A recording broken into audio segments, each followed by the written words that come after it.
Welcome to a new Daily Top AskReddit video. Today's topic. What's a red flag you happily ignored because they were hot? She told me when I asked her to be my girlfriend, these exact words: "You shouldn't date me. I'm a whore." Me, being a gentleman, reassured her that she was not, and that we would be a great couple. Well, turns out she was a whore. I love how blunt this is. I don't care how hot she is, I feel like most people would have some follow-up questions. At the very least, something along the lines of, "What, you mean literally? Do you cheat? What are we talking about here?" Like if a guy told me, "You shouldn't date me, I'm an utter bastard." I don't care if he looks like Robert Pattinson, current random crush, I would ask him to elaborate. I mean, I would probably definitely date him anyway. But we are going to have a conversation, goddammit. In separate conversations she told me her brother was a narcissist, her mother was a narcissist, her father was a narcissist and her ex was a narcissist. Guess how she ended up behaving? If everything smells like shit, check your shoes.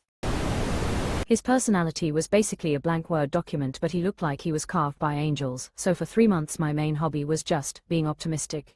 You have an excellent way with words. The words must be hot and stupid. He unironically thought dinosaurs weren't real. Something about museums trying to sell tickets. My brain just went full dial-up tone. But the man was built like a Greek god, so I figured I could teach him about Jurassic Park later. I could not. I dated a guy back in the early 2000s who was like this. He went to a religious college, I should have known better. He said dinosaur bones were put there by the devil to trick us. I knew it wasn't going to work after that. I was told that same reasoning by a girl in high school. Still pursued due to her enormous breasts. Not a proud moment for me. Whenever she stayed over she would leave at 4 a.m. to go home because her housemate would be suspicious if she wasn't home. Well, turns out the housemate was the boyfriend who got home from work at 5 a.m. They're still together and have a kid and live one suburb over from me.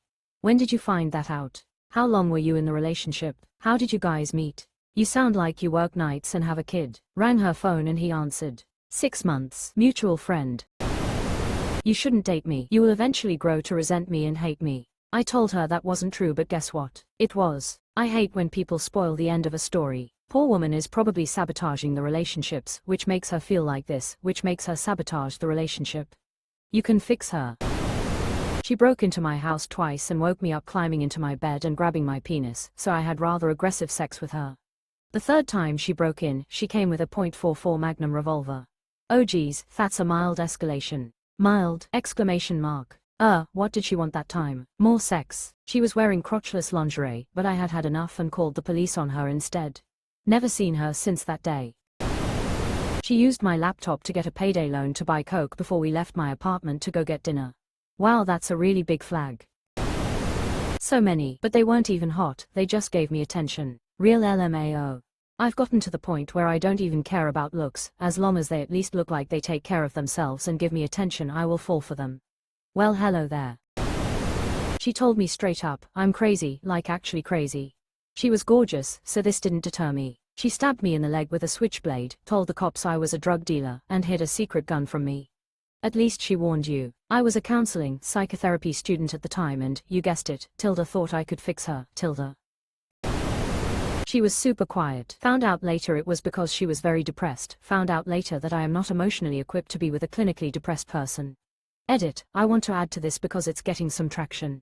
If you're clinically depressed, you still deserve love and commitment. You can absolutely find the right person out there who will be a good partner and improve your life.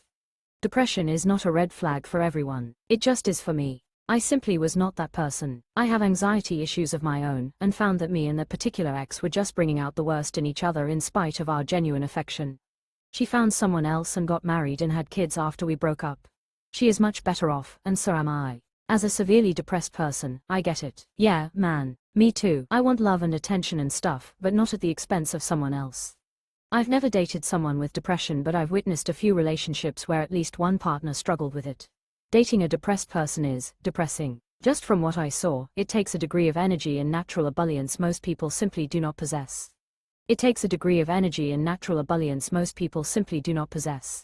This is actually fairly accurate. You basically need a fucking reserve of joy so you have some to spare. Because the relationship will drain a lot of it away.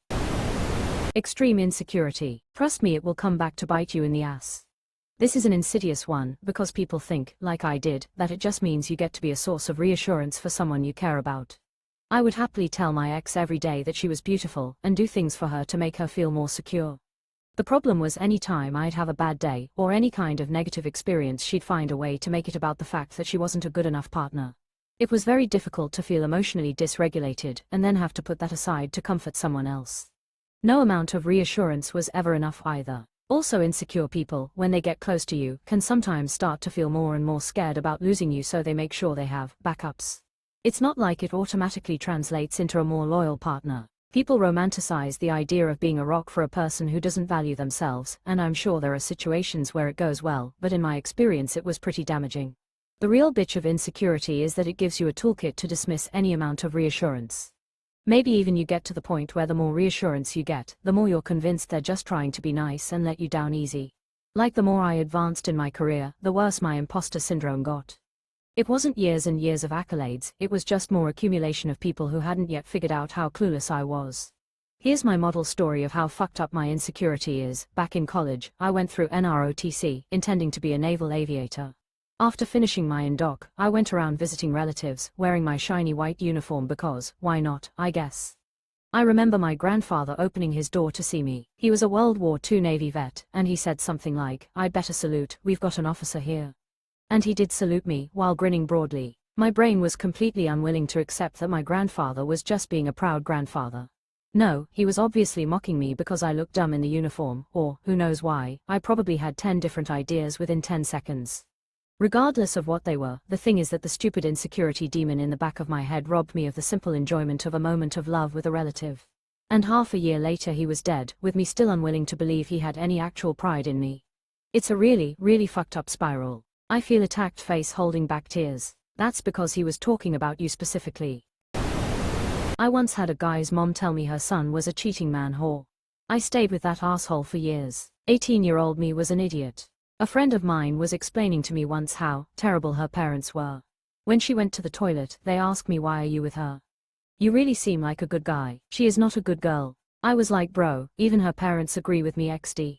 After my divorce, my ex-wife's mom and brother told they hated how she treated me, and her brother said, "You deserve better." Her and her brother were very close until she divorced me. He refused to agree with her on everything and she got mad at him for not doing that. She lied to me about when her birthday was and then got upset when her actual birthday came around and I didn't say anything. I keep falling for the red flags because the poles they are attached to are mighty fine. As a pole, I'm flattered. The lying, misleading, deceitful behavior and manipulation. Dealt with it for 3 years and it has been almost 2 months that I have been set free. Hardest part is walking away. Aftermath is always a relief. His apartment was just a mattress on the floor and an alarming number of empty Gatorade bottles. I thought, he's just focused on his goals. Single quote. Yes, goals of collecting piss jugs for long road trips. Are you too generous with new people, or was he that hot? There's a brief age time, post-college, maybe between 22 to 25, where it could be understanding, they are just starting out and haven't gotten furniture yet. Or you might think of it like an empty canvas to teach this bumbling bachelor some style. So it might not seem like a red flag initially, but certainly the older you get the less acceptable this setup would be. Ignored the book she gave me on the second date titled, "I Hate You, Please Don't Leave Me." Dealing with borderline personality disorder. This is also so sad. She knows she is doing shit to other people without being able to stop it due to BPD.